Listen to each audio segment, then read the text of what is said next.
তো গাইস আজকে মূলত হলো বরিশাল স্কানিয়া, তার ভিডিও নেব তার জন্য।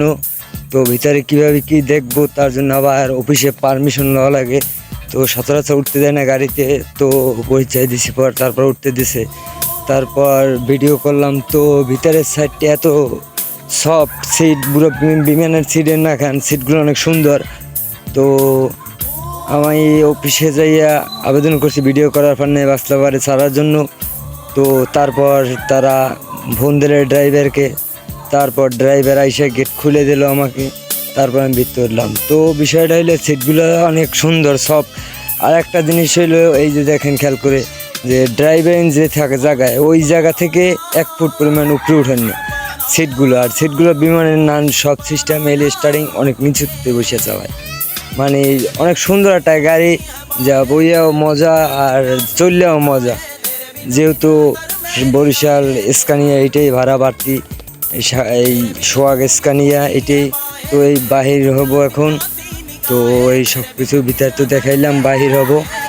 বাহির হয়ে আমরা যা বললে বরিশাল কাশীপুর রোড সোহাগ স্কানিয়া কাউন্টারে। এই সিটগুলো তো এই দেখাইলাম অনেক সুন্দর বিমানের নাহার।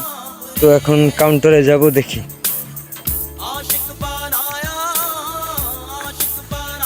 তো নিচে নামলাম, আবার নামার পর গেট লক করে দিয়েছে। গেট লক করে দেওয়ার পরে এখন বাইরের সেটটা এই যে দেখা যাচ্ছে, বাইরের সেটটা।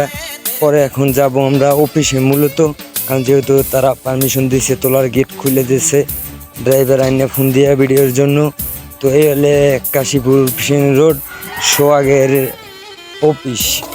তো অফিসের ভিতরে চলো দেখা যাক কি আছে বা কে আছে। আগে তো পারমিশন নিয়েই নিলাম। এই যে ভিতরে অনেকগুলো চেয়ার, মানে সুন্দরভাবে সাজানো। তারপর 2জন ম্যানেজার আর এলে ফোনম্যান বসা ভিতরে, তারা আগেই পারমিশন দিয়েছে। ওই যে ওয়াশরুম ওই পাশে, সিটগুলো সাজাইয়ে রাখছে অনেক সুন্দরভাবে। তো গাড়ির ভিতর বরিশালে এইটা একটা সুন্দর পারফেক্ট গাড়ি সোহাগ স্কানিয়া। তো বাহির হলাম এই ফিশানি রোড, এই হলো গাড়ি সোহাগ স্কানিয়া। তো ধন্যবাদ নতুন একটা ভিডিও নিয়ে আসার জন্য আবার।